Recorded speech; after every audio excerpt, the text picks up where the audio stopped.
દીવામાં અગ્નિનો વાસ હોય છે, જે પૃથ્વી પર સૂરજનું રૂપ છે. ધર્મના લગભગ દરેક એક પ્રસિદ્ધ પુસ્તકમાં સંધ્યા પૂજનનું વિશેષ મહત્વ બતાવવામાં આવ્યું છે.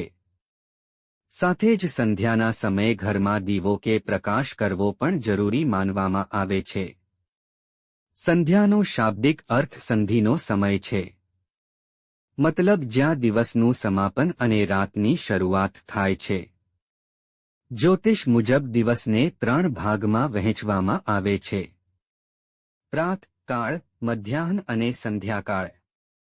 સંધ્યા પૂજન માટે સવારનો સમય સૂર્યોદયથી 6 ઘટી સુધી, મધ્યાહન 12 ઘટી સુધી અને સાંજ 20 ઘટી સુધી ઓળખાય છે. એક ઘટીમાં 24 મિનિટ હોય છે.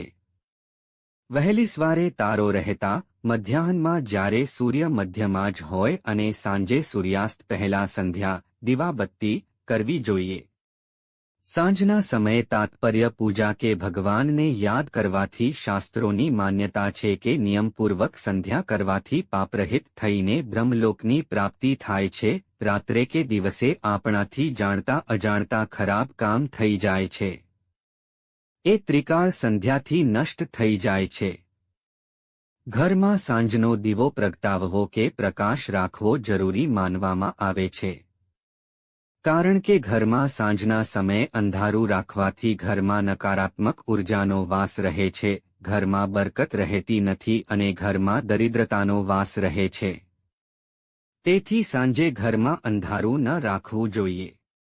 સાથે જ સંધ્યા સમયે ઘીનો દીવો પણ આ જ ઉદ્દેશ્યથી લગાવવામાં આવે છે.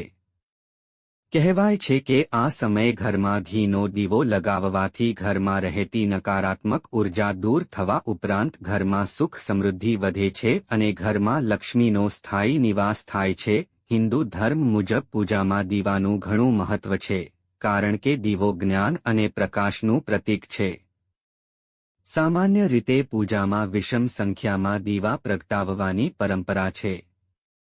દીવો પ્રગટાવવો સંદેશ આપે છે કે આપણે અજ્ઞાનનો અંધકાર હટાવી જીવનમાં જ્ઞાનના પ્રકાશ માટે પુરુષાર્થ કરીએ. દીવા 1, 3, 5 અને 7 એમ વિષમ સંખ્યામાં જ પ્રગટાવવામાં આવે છે. એવું માનવામાં આવે છે કે વિષમ સંખ્યામાં દીવા મૂકવાથી વાતાવરણમાં સકારાત્મક ઉર્જા ઉત્પન્ન થાય છે. ગાયના ઘીનો દીવો શ્રેષ્ઠ માનવામાં આવે છે, નહીં તો અન્ય ઘી અને તેલનો ઉપયોગ પણ કરી શકાય છે. દીવો કરવાથી ઘર પ્રદૂષણ મુક્ત થાય છે. દીવામાં અગ્નિનો વાસ હોય છે, જે સંસારમાં સૂર્યનું રૂપ છે.